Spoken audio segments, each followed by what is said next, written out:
សួស្តីអ្នកទាំងអស់គ្នាថ្ងៃនេះខ្ញុំជាជនជាតិកម្ពុជាហើយយើងនឹងរិះគន់អ្នកប្រើប្រាស់ម្នាក់នេះដែលត្រូវបានមនុស្សគ្រប់គ្នាស្អប់គាត់ឈ្មោះ Arturo Mendoza ខ្ញុំនឹងចូលរួមជាមួយប្រទេសកូឡុំប៊ី តៃវ៉ាន់ ប៉ាគីស្ថាន អ៊ុយរូហ្គាយ និងនីការ៉ាហ្គាហើយយើងនឹងនិយាយជាភាសារបស់ខ្ញុំចូលចាប់ផ្ដើម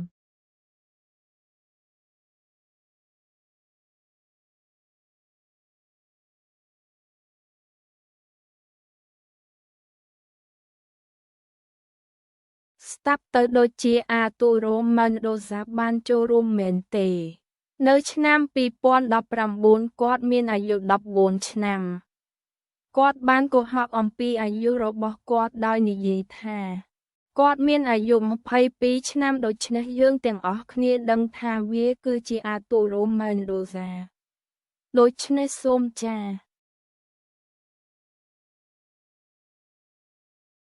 អាកប្បកិរិយានិងអាកប្បកិរិយារបស់ Arturo Mendoza អាចត្រូវបានពិពណ៌នាថាជារឿងគួរឲ្យរន្ធត់គាត់មិនទាន់ពេញវ័យមិនគោរពចូលចិត្តត្អូញត្អែរនិងជាអ្នកប្រយុទ្ធប្រសិនបើអ្នកបង្ហោះសារមិនល្អអំពីអ្នកដែលមិនចូលចិត្តអ្នកគាត់នឹងចាប់ផ្ដើមយំ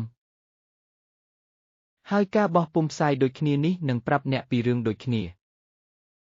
Ya basta. Dejes eso y por tu culpa voy a llorar mucho. និយាយឲ្យត្រង់ទៅ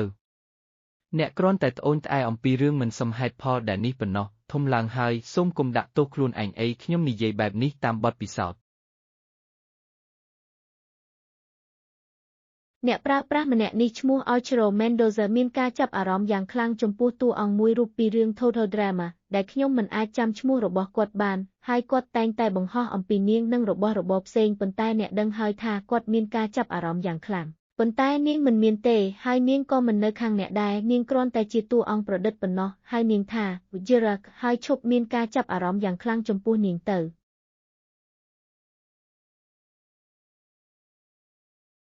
Arturo Mendoza និយាយរឿងល្ងង់ខ្លៅបែបនេះទៅគាត់មិនដាក់ទោសអ្នកទេអ្នកមិនមើលវីដេអូរបស់គាត់មិនប្រើសំឡេងរបស់ Javier គាត់មិនប្រើតួអង្គ SpongeBob របស់គាត់ទេអ្នកមិនស្រេកទឹកអ្នកមិនស្ងួតមាត់ទេឆេះគាត់មិនធ្វើដូចគ្រូឬអ្នកដំអាហារទេប៉ុន្តែយើងទាំងអស់គ្នាដឹងថាយើងមានចំណងមិត្តភាពដូចគ្នាដោយសារតែអ្នកអាក្រក់នឹងមិនទាន់ពេញវ័យប៉ុណ្ណាដូច្នេះកុំខឹងហើយស៊េរីបដិវត្តន៍បំផុតគឺគ្រាន់តែជាស៊េរីដាក់ទណ្ឌកម្មសម្រាប់តួអង្គគំនូរជីវចរមួយចំនួនប៉ុណ្ណោះចាប់តាំងពី Arturo Mendoza មិនខ្វល់ពីគ្រឿងបន្ថែមរបស់គាត់សម្រាប់មនុស្ស2នាក់ហើយគ្រាន់តែដោយសារតែការដួលដោយកំហឹងមួយចំនួនសូមមើលថាតើអ្នកកំពុងធ្វើរឿងនេះបានល្អជាងនេះឬអត់កែលម្អការកែសម្រួលវីដេអូរបស់អ្នក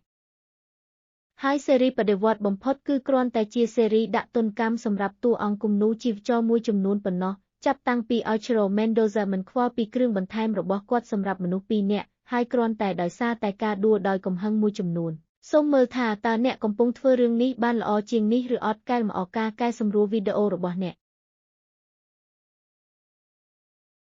ហើយជាការប្រសើរណាស់យើងបានរៀបរាប់អំពីរឿងដែលមិនអាចទទួលយកបានដែលគាត់បានធ្វើរួចហើយឥឡូវនេះសូមក្រឡេកមើលផ្នែកគំនិតរបស់គាត់ដើម្បីមើលថាតើយើងអាចវាយតម្លៃគាត់បានឬអត់ទោះបីជាព័ត៌មានថ្មីគឺថាផ្នែកគំនិតអាចហិង្សាខ្លាំងរហូតដល់យើងបែកញើសរួចទៅហើយក៏ដោយ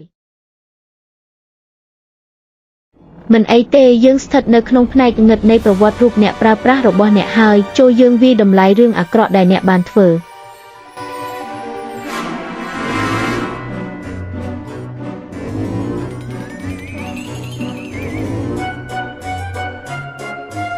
មែនហើយអ្នកប្រើប្រាស់នេះបានបង្ហោះរឿងមិនសមរម្យនិងគួរឲ្យស្អប់ខ្ពើមហើយនេះគឺជាភស្តុតាងដែលត្រូវបានត្រួតពិនិត្យដូច្នេះ YouTube មិនលុបវីដេអូរបស់ខ្ញុំទេ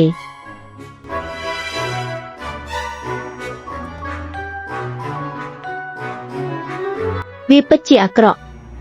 និងគួរឲ្យស្អប់ខ្ពើមណាស់ Arturo Mendoza នោះហើយជាមូលហេតុដែលអ្នកមានជំងឺផ្លូវចិត្តអ្នកគួរតែទទួលបានជំនួយជាបន្ទាន់ដើម្បីអ្នកអាចកម្ចាត់គំនិតទាំងនោះដែលនៅក្នុងក្បាលរបស់អ្នកឪពុកម្ដាយរបស់អ្នកនឹងដាក់ទណ្ឌកម្មអ្នកមិត្តភ័ក្តិរបស់អ្នកនឹងក្បត់អ្នកហើយមិនដែលឲ្យអ្នកស្គាល់អ្នកឡើយដូច្នេះយើងចប់ហើយជាមួយនឹងផ្នែកគំនិតតោះទៅការដ្ឋានសំណង